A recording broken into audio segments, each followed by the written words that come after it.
All right, good morning, everybody. Welcome to the Brockhouse Travel Series. Today, it's my pleasure to introduce to you Rose Taylor, her subject being Denmark, Aarhus, including Old Town Outdoor Museum, the Cathedral in town, and then the Tivoli Gardens in Copenhagen. And from Rose, here are 4 things you may not have known about Denmark. 1, there are more than 12,000 kilometers of cycle lanes and tracks. 2, there is a cycling embassy. It's an organization dedicated to promoting cycling as a means of transportation. 3, the Lego brick was invented by a Dane, Ole Kirk Christiansen, in the town of Billund in 1949. The name is actually an abbreviation of the Danish leg goat, which means to play well. And when I look at my grandsons, it does work. And 4, you're never more than 52 kilometers from the ocean anywhere in Denmark. Now in Denmark, Rose started off her travels by being right on the water at Aarhus. After 6 days, she hopped on a plane and flew to Copenhagen for another 6 days.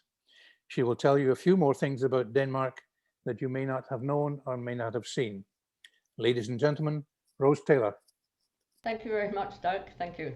And good morning, and thank you all for coming to Denmark, which is at this level on the global map. And it's been part of the EU since 1973, and it uses its own currency, the kroner. And the Kingdom of Denmark goes back to the 8th century. It was a seafaring nation, and by 878, the Danes had conquered northern and eastern England. By 1014, King Canute ruled over a kingdom that included Denmark, England, southern Sweden, and parts of Finland. And this is where we'll start today in Aarhus, the second largest city in Denmark. Aarhus began as a fortified Viking settlement founded in the 8th century, and for hundreds of years the city grew by maritime trading in agricultural products.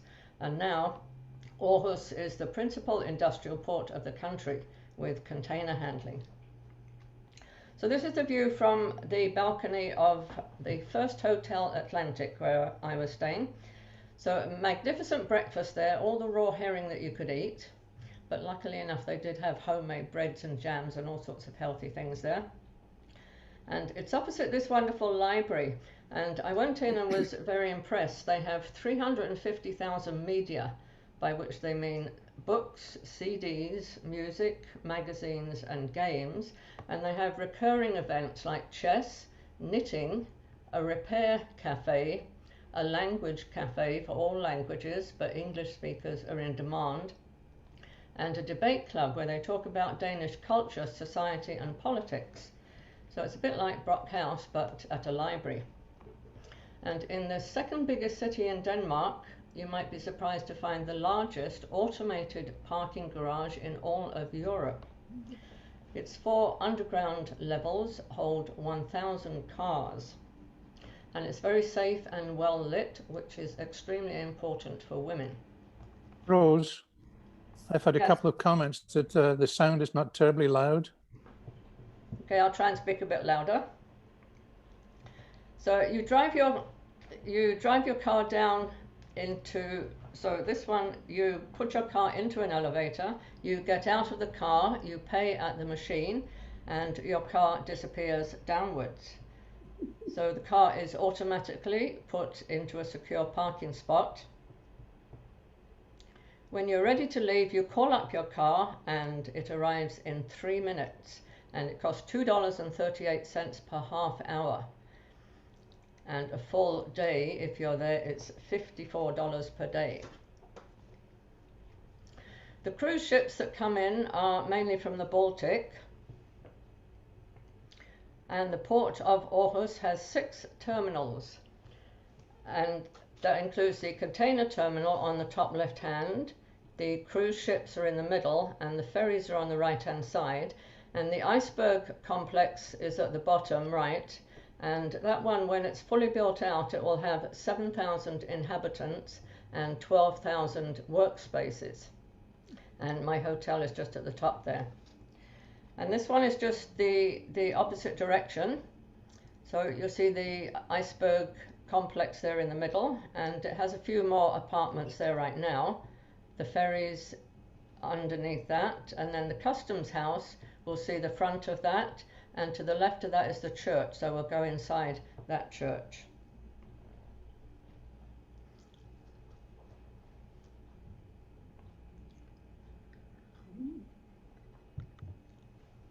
So this is the Express 1, and the sister ship, the Express 2, was built in Tasmania, and it made only 2 stops on the 25,000 kilometre long journey home to Denmark.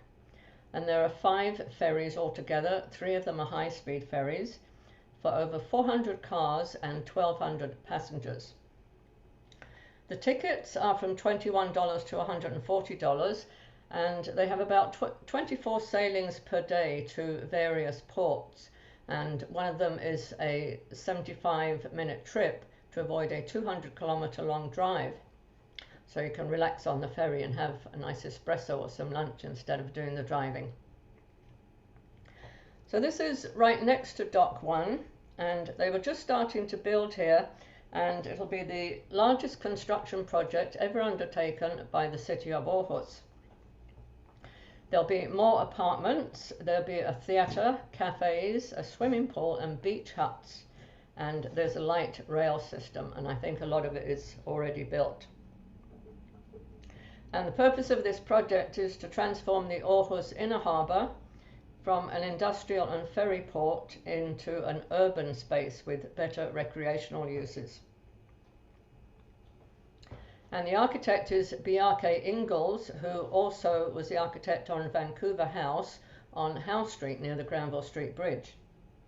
And he is only 46 and has already done multiple projects in New York, Abu Dhabi, London, Taiwan, the Faroe Islands. He did the Tellus Sky Tower in Calgary, Mexico, Korea, Estonia, Greenland, Sweden, France, Finland, Norway and Germany.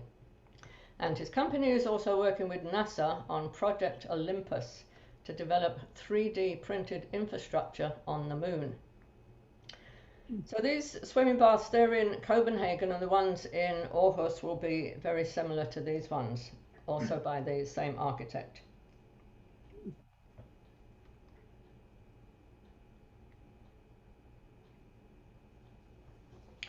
So this church is dedicated to St. Clement, the patron saint of sailors, and it is 305 feet long and 315 feet high.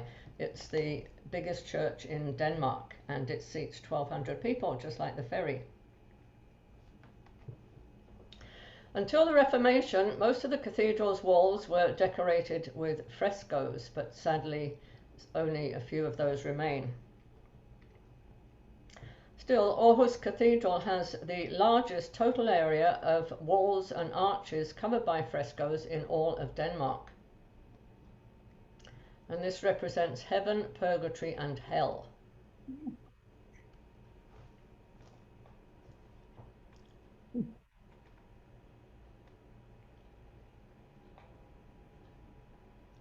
And one fresco is 2,368 square feet, representing St. Christopher and St. Clement, and they also have another one of St. George and the Dragon. And the frescoes were mostly made between 1470 and 1520.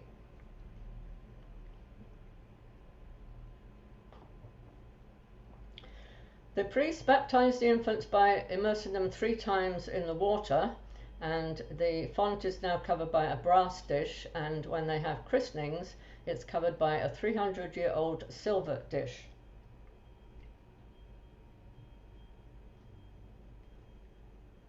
So, not satisfied with all the rebuilding and restoring, in 1970 they built a second organ because of the length and the acoustics in the cathedral. And it's used for weddings and concerts taking place in the chancel.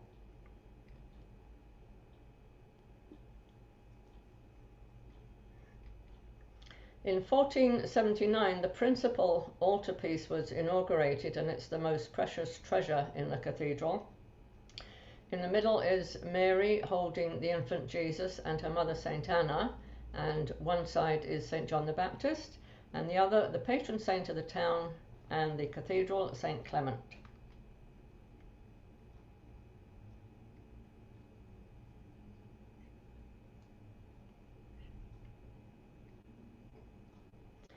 The ship's true origin is unknown, but this is what they think. The Russian Tsar Peter the Great ruled over huge areas of land, and he also wanted to rule the seas. So he ordered warships from Holland, which was a nation of very experienced shipbuilders. And instead of drawings, the shipyard made a model that was to be shipped to Russia. On its way to Russia, the ship carrying the model encountered a violent storm off Skagen, which is a tiny peninsula right at the top of Denmark, very windy and very sandy. The ship was wrecked, but the model drifted ashore almost undamaged. At an auction, some fishermen from Aarhus bought the model and donated it to the cathedral. It's the largest votive ship in any church, and ships hanging in churches symbolize man's navigation from cradle to grave. So when you exit the cathedral, this is what you see.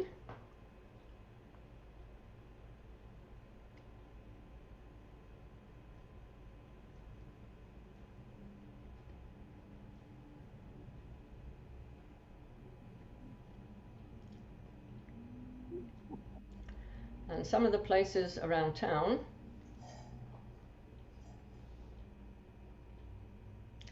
And this is close to where the $9 per scoop ice cream was, which is double that of Granville Island.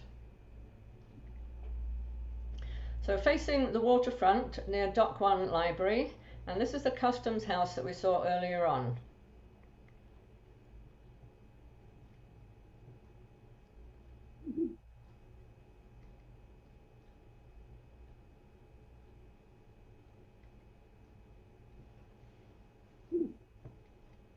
This is opposite the cathedral, and it also seats 1,200. So this is what the weather looked like most of the time that I was there. We did have a couple of sunny days. Aarhus is one of the largest art museums in Northern Europe, with 1 million visitors annually. And the museum was established in 1859, and it moved into this building in 2004. And Aarhus is one of the ancient names for Aarhus. Valkyrie Ran is a 164-foot long textile installation created by the textile artist Joana Vasconcelos. The installation goes from one end of the building to the other through all the different floors, and it wraps itself around the railings and the stairs. On the ground floor in the museum here, they have a cafe and some lockers to put your backpacks, and the stairs are much quicker to go down than waiting for that elevator. So the installation is made by traditional methods, by like crochet and embroidery and pearl decoration, and you can see some of the details. It would take an awful long time to make this. So Vasconcelos came to prominence at the 2005 Venice Biennial, and she has a lot of other works. They are absolutely stunning in my opinion. Her studio is in Lisbon, and it's staffed by 50 full-time specialists who make these monumental art installations. The museum has works from the 1800s right up to very modern art.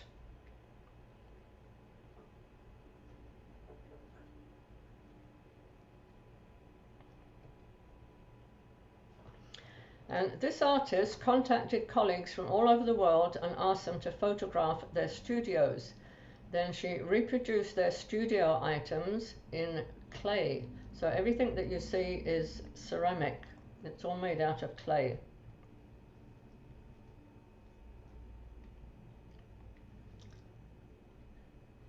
So everything, the light bulbs, everything.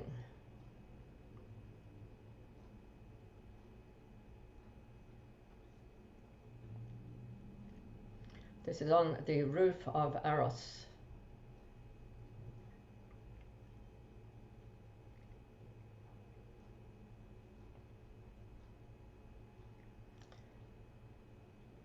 And the colours of the windows change as you walk around in the ring.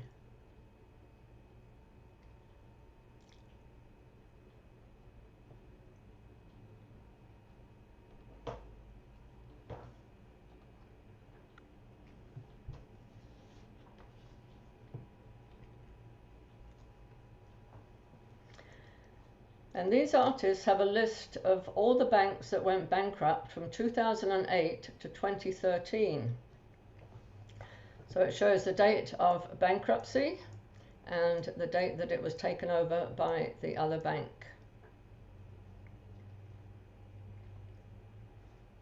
So I hop on a bus and have to ask a teenager how to pay the fare.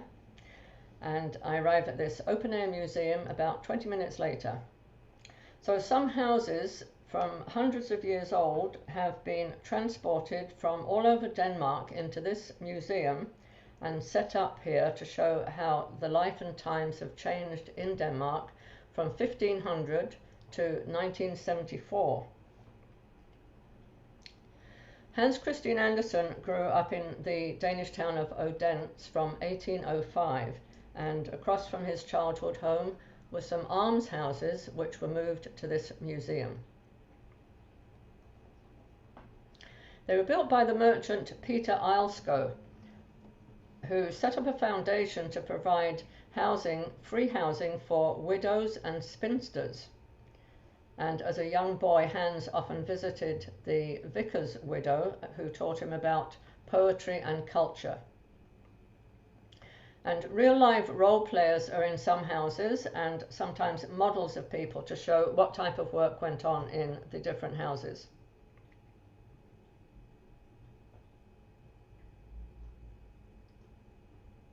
And the shoemaker was the most used craftsman in the town. And his small helper did the cleaning and stacked the firewood and ground the coffee and pumped the water.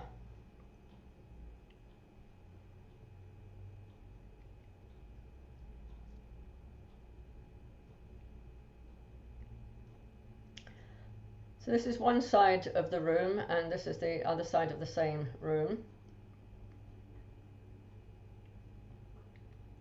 So the streets in the old town are cobbled, which is difficult, if not impossible, for wheelchair users and anyone who has difficulty walking, to say nothing of unsuspecting foreigners. And I have an abiding dislike of cobblestones, which are still in place all over Europe. At the information desk, when you go in, you can rent a mobility scooter.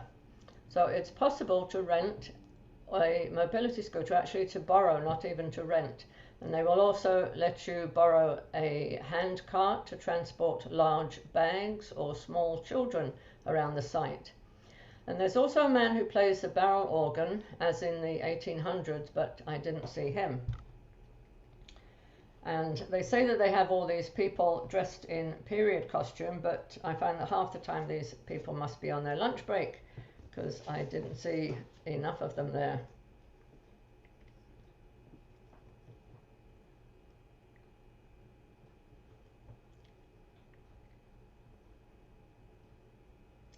So first the hat was dried in the stove, and then the crown of the hat was pressed on a turntable. The hatter formed the brim with a hot iron, and then an outer band, a sweat band, and trimmings would be added.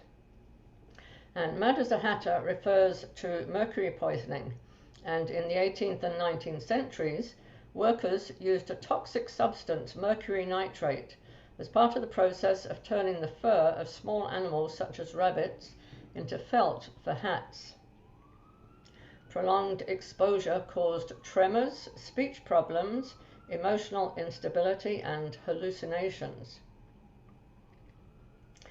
And some of the older houses here, they have an external gallery with stairs up to the first floor, and this was before internal staircases were used.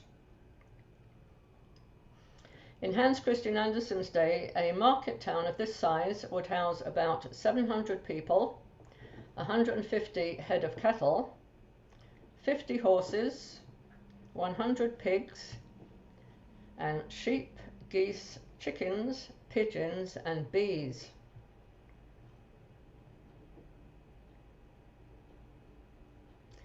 And some of the merchants made extra money from the distillation of spirits. And they have an office and a tap room and a distillery room. And distilled spirits used to be cheap and widespread until 1917, when duties were increased. Grain was put into the malt loft, which was above the distillation room, so that it could germinate. And the surplus from the distillation, the dregs, they made very good cattle feed, and oxen were kept here to be fattened.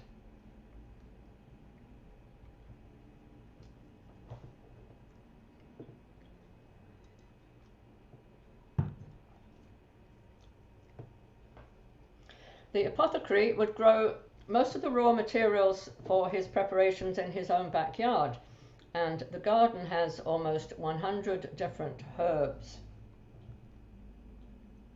And he would mash, grind, stain, or boil the ingredients for his medicinal compounds. There are 6 gardens here, each representing a certain time period.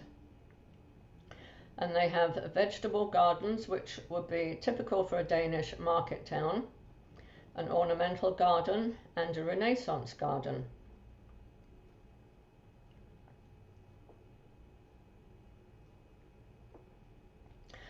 Built in 1683 by the mint master Gregorius Sesseman, and the mansion was home to the royally appointed mint masters until 1752.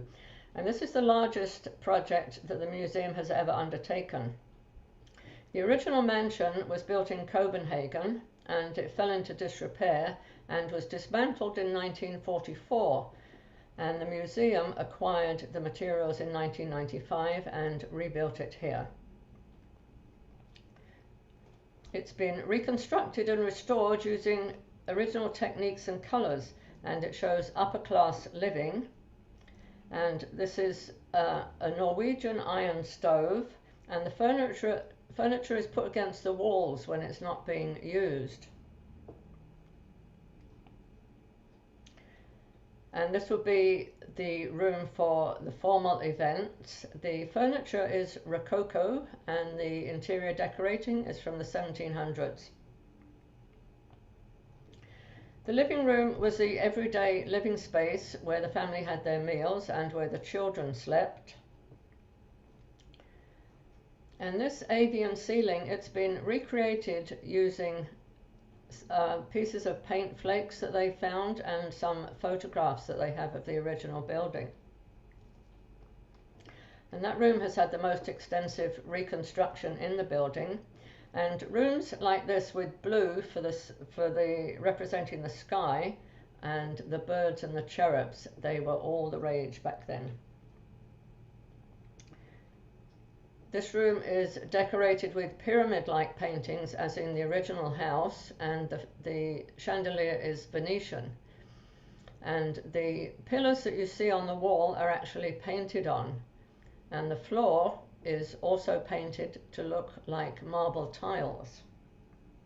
So illusions were very popular in the Baroque period, and this house has almost all the walls painted in some kind of illusion.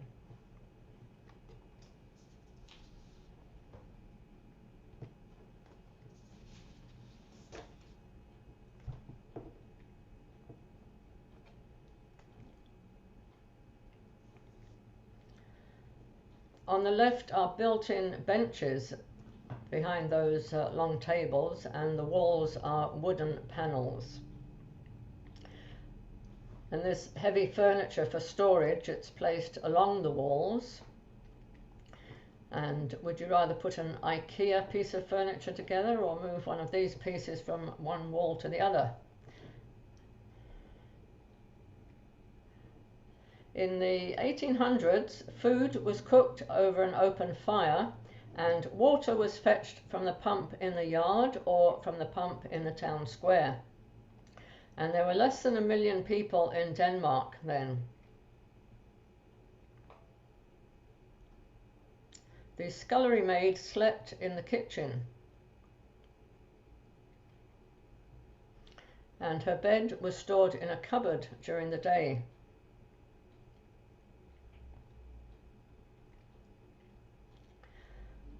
Furnished with English-inspired furniture, and it's fashionable to drink tea and coffee out of porcelain services, now being produced in Denmark. And more rooms for specific functions were starting to appear in the house. And instead of having one big hall for eating and sleeping, as in the Middle Ages, now in larger households they had a dining room.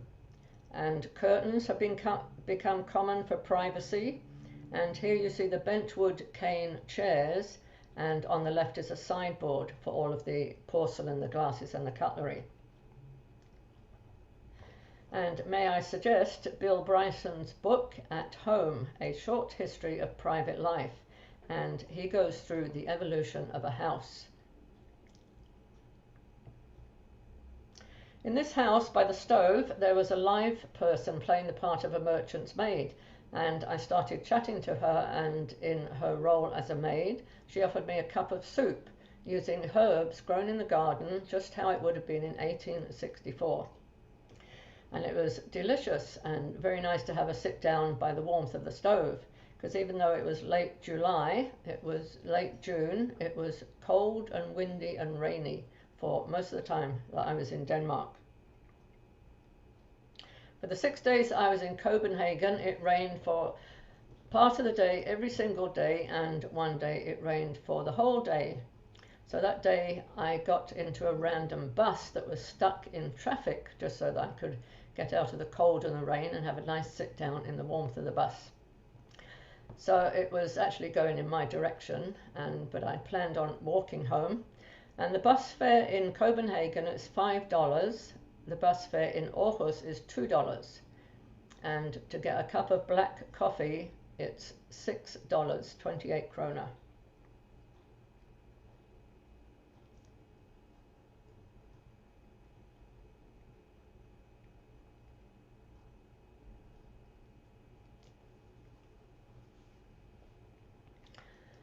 The spun wool yarn is woven in the weaving room. And there is a winding wheel and 2 large power looms. So you can imagine how dusty it might get here. And they kept the wool in 3 separate boxes. They had Danish prime wool, they had mingled wool, and weft wool for the shuttles of the looms.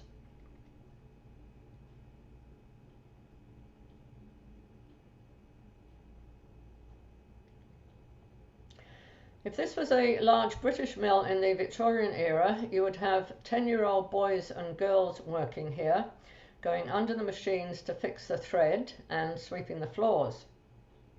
In some mills, children as young as 4 from the workhouses might be scavengers, which meant crawling under working machinery to clear away the dust and the dirt and to gather any bits of leftover cotton so that they could be reused.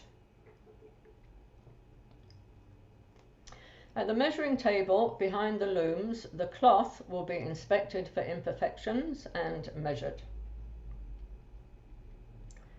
And this loom is semi-mechanical. It's powered by a treadle, but also the shuttles are mechanically powered.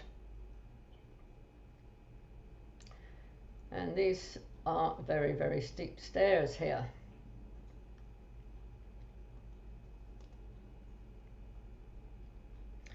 The telephone exchange is typical of those found in small towns all over Denmark during the 1920s, and they were set up in private homes and they were run by the residents.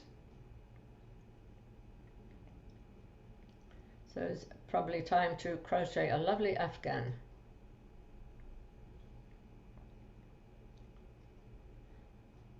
And in the same house,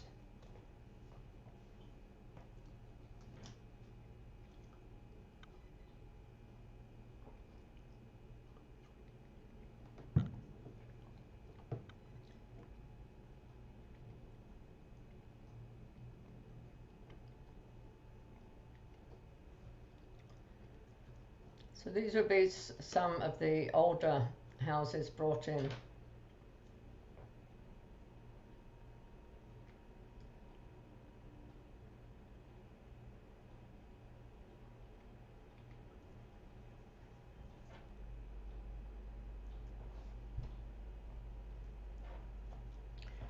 So the soap house shops were the sales outlets for the Copenhagen factories of Mr. Skov.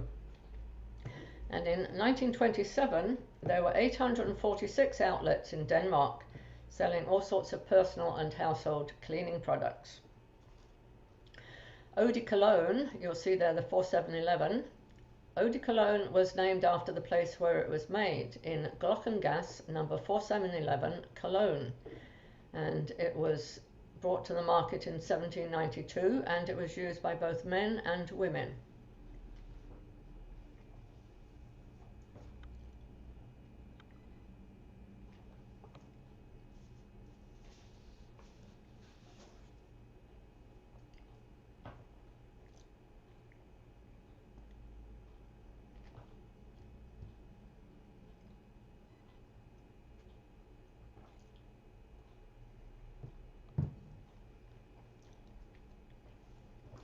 The landscape of the site changes as we move through the 1920s and the 1970s, and in the 1927 neighbourhood you can see how industrialisation has affected the market town and how the town changed, and it got sidewalks, electricity, telephone wires and gas pumps. And this shop has its original furnishings.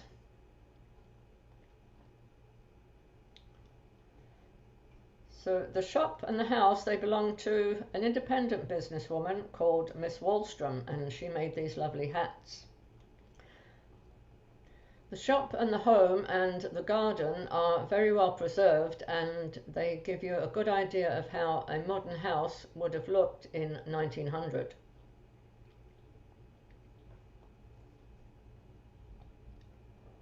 There's a small museum in town, and in the early 1900s, most Danish market towns set up a museum to display prehistoric artifacts and local history.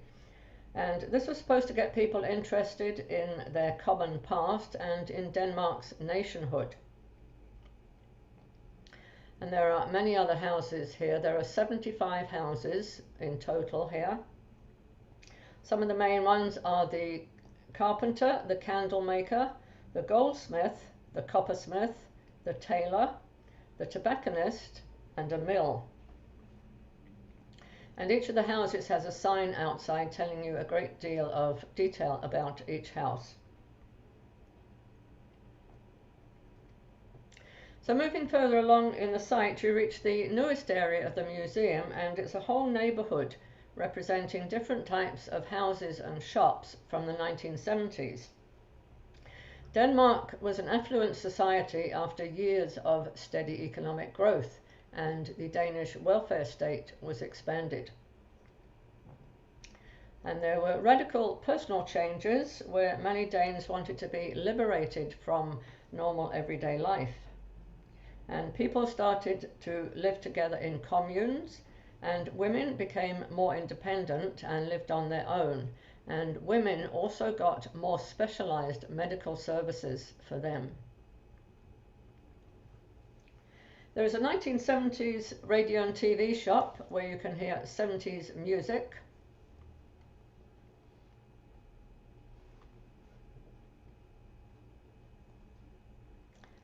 And a grocery store from the 70s. And they have quite a few houses with decorated as in the 70s with the the correct furniture for that time.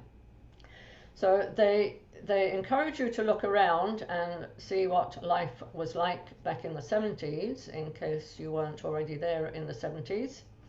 And the homes represent a nuclear family, a middle-class working couple, the life of a single mother, a commune, and the home of 6 Turkish immigrant workers.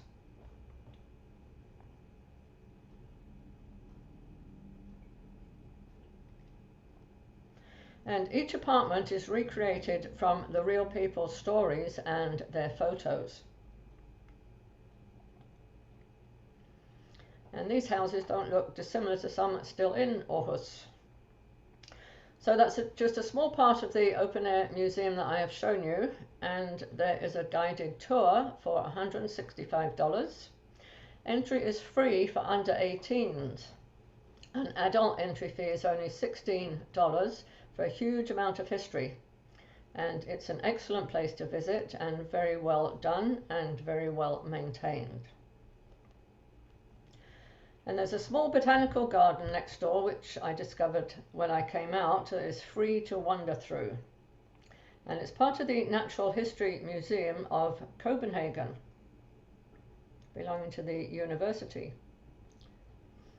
The garden, it holds the largest collection of living plants in Denmark, and there is a herbarium and a seed bank.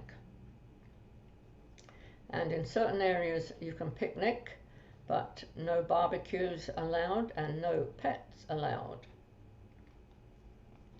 Further up the hill there is a butterfly house and a palm house, which is along the same lines as the greenhouses in Kew Gardens in London. And I didn't go in because I didn't know it was there. It was over the other side of the hill.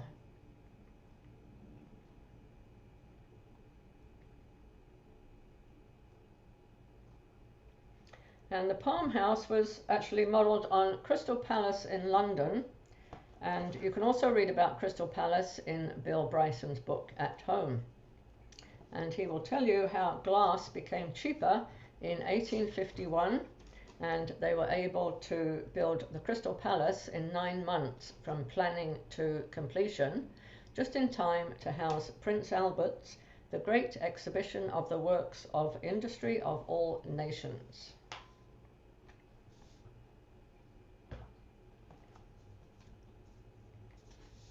So seeing that I didn't go in, I will show you somebody else's photos.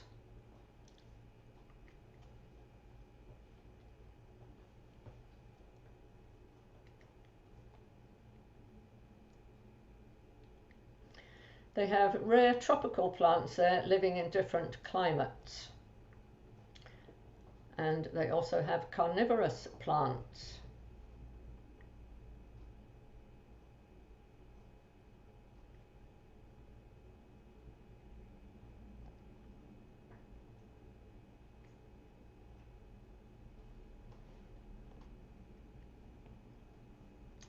So actually not at all like the Crystal Palace in Hyde Park for the Grand International Exhibition of 1851.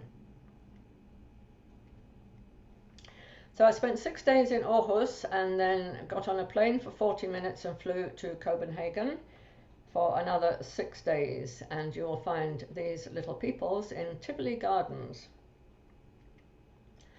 It's an amusement park and pleasure gardens. It was built in 1843 and it covers 15 acres.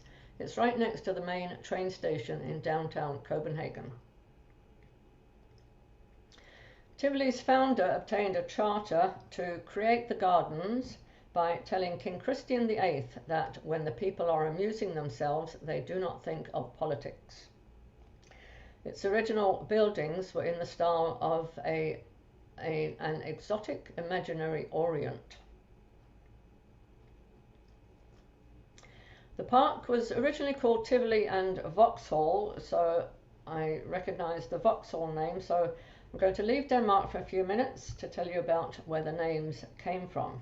So Tivoli was named after the Jardin de Tivoli in Paris, which no longer exists, which itself was named after the town of Tivoli, which is an hour's bus ride outside of Rome. with the 16th century gardens of the Villa d'Este. And I was there about 15 years ago, and it is a gorgeous place. Surprises around every corner and water features. The Villa d'Este was recently featured on the Knowledge Network in a program that was originally from 2008, and it is from Monty Don's Around the World in 80 Gardens.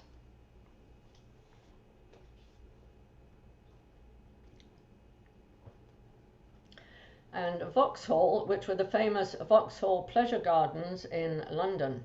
And coincidentally, there is an online event from London tomorrow all about these pleasure gardens, and it's put on by the Georgian group, which is involved in Georgian heritage in the UK. And I can give you details later if you wish.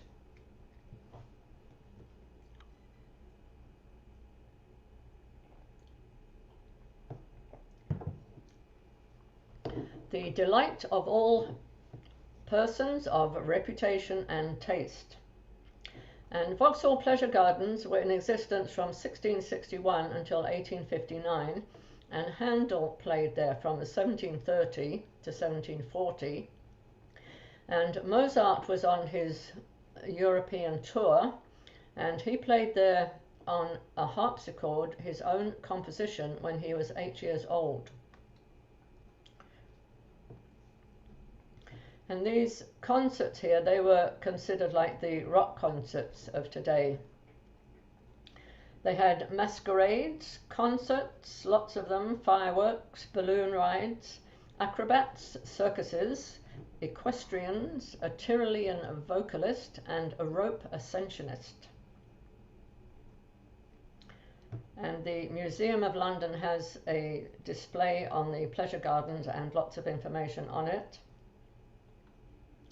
But later the gardens devolved into something less tasteful with a reputation of a different kind. So back from the past to Denmark, and in this theatre the stage has a mechanical peacock's tail as its curtain. The theatre used to do Chinese-style pantomime since 1874, and now it does Italian pantomime, ballet and dance performances, and children's theatre.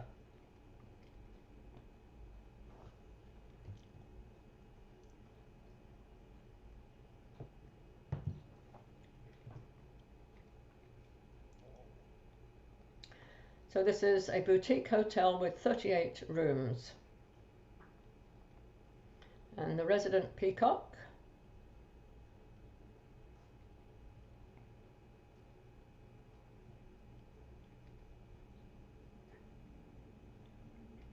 And the wife and kids.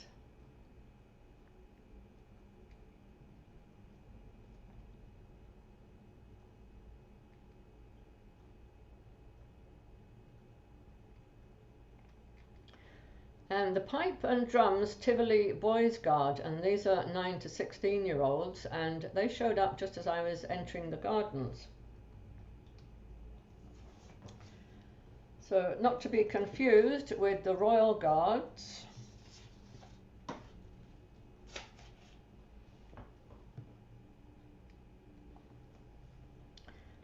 And the Royal Guards, they marched through the Amalienborg Palace just up the road when the monarch is in residence.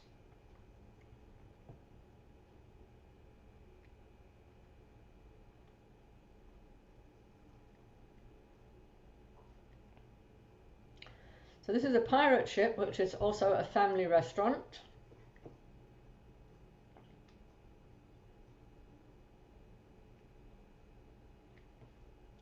And another of the 72 restaurants or food places in Tivoli, and this is on the same lake as a pirate ship. And you can see some of the lights that are part of the light show at night. And that's why it costs a little bit more to get into the gardens at night time.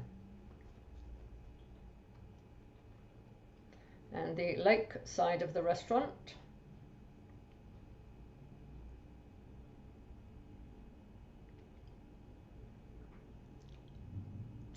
The newest ride is Fata Morgana in 2016.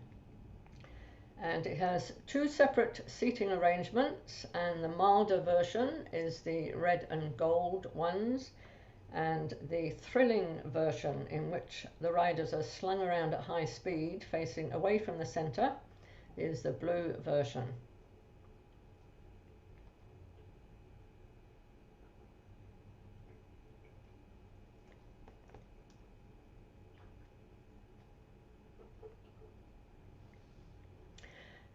You can ride this roller coaster with a VR headset, and they say that it enhances the experience, and I imagine it does. So as well as reaching a speed of 48 miles per hour, when you go up, you are being pulled up by a dragon, and going down, you are falling off a waterfall, and you have fights with all sorts of animals coming at you. I tried out an Oculus VR headset some years ago at the Kitsilano branch of the Vancouver Public Library, and I watched a digital roller coaster whilst sitting in a chair, so I imagine going at 48 miles per hour would be a vastly different experience altogether. So this is where I waited to see if they made it at the end, and this guy here looks like he's trying to get rid of his virtual reality headset, and this is in case they don't make it. And in 2007, Demon got stuck during a ride, and the passengers had to wait an hour before being released by the fire department. So they might have headed here afterwards, or had a nice sit down closer to the ground.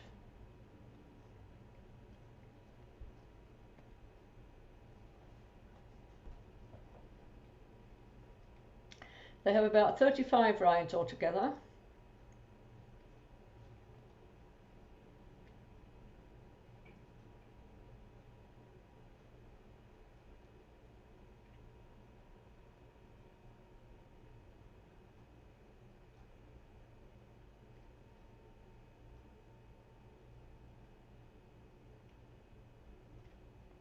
And chickens, it wouldn't be a pleasure gardens without chickens.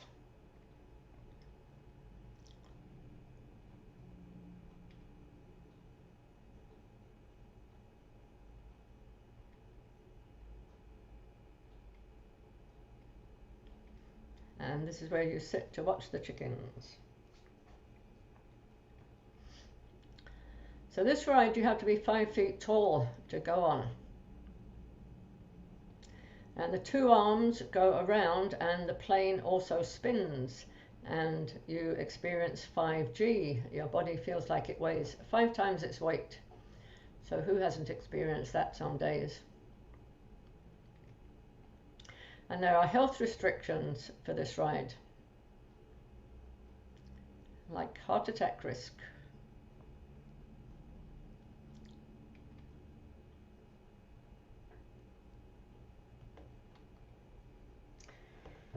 So this is better, 0 Gs.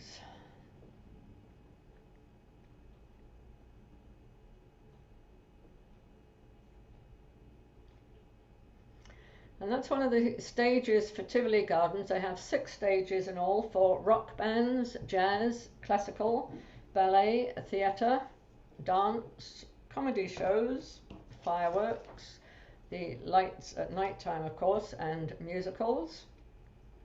And if you are bored, there is an amusement arcade.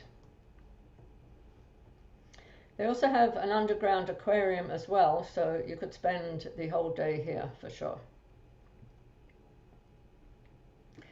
It had been raining all day long, and it stopped just as I came into the gardens.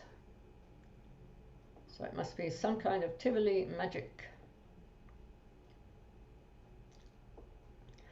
There were these 3 guys here trying to get these birds to land on their heads.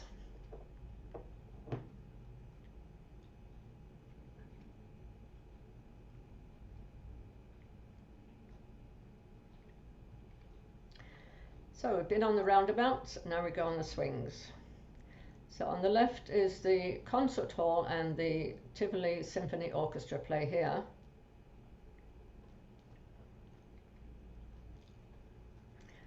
So they have a bar in front of them on the seats.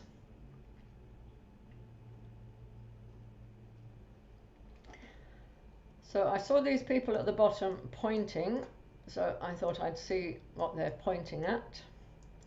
So these ones are pointing and these guys are pointing. So not at them, but these people who are almost upside down. And these ones. So this is what an empty chair looks like. So you're 260 feet high in one of those. Safe enough.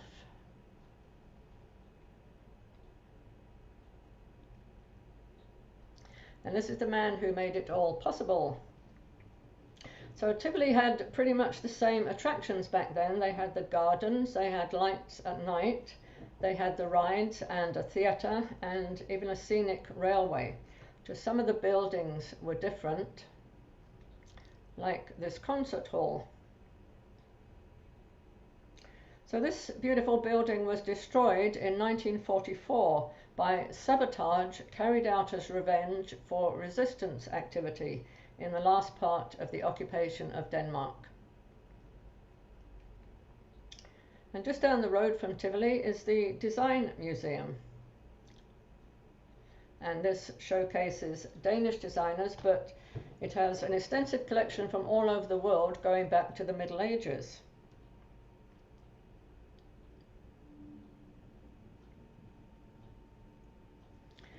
And it features, the fashion section features Erik Mortensen, who was a Danish designer who went to Paris in 1949 and then became the creative director for Balmain in 1950. And these are some of his designs.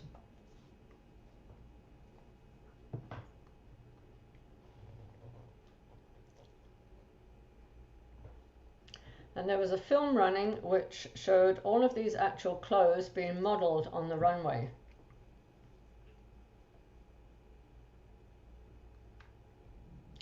And not everyone can call themselves haute couture designers. It's a legally protected title that can only be used by fashion houses designated as such by the French Ministry of Industry.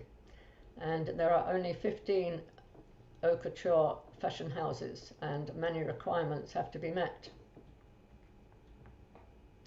The fashion and fabric exhibition covered 500 items over the last 400 years, and it shows how European textiles have evolved.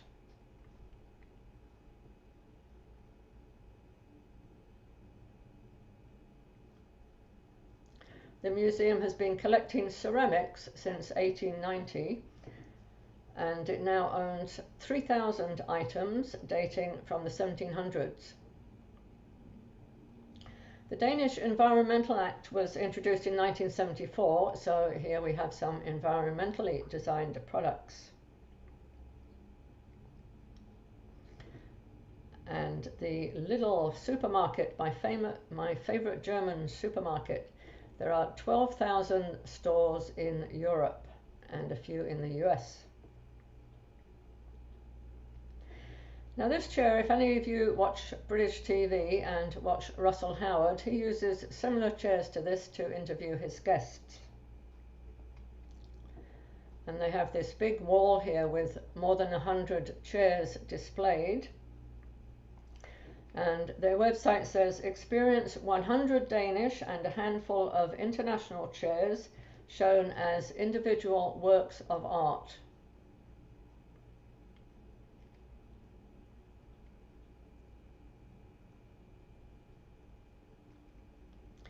This chair was designed for the hotel industry, and I think it's quite ingenious.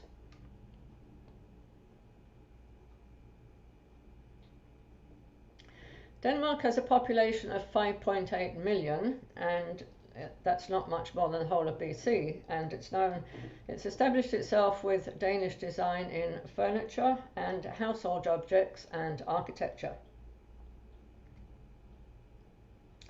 The iconic egg chair was designed by Arne Jacobsen in 1959 for the Radisson SAS Hotel in Copenhagen. And to finish off, two other places that are part of the Kingdom of Denmark. We have Greenland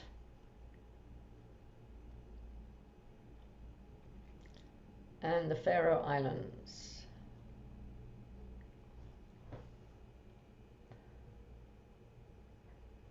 And that is the end.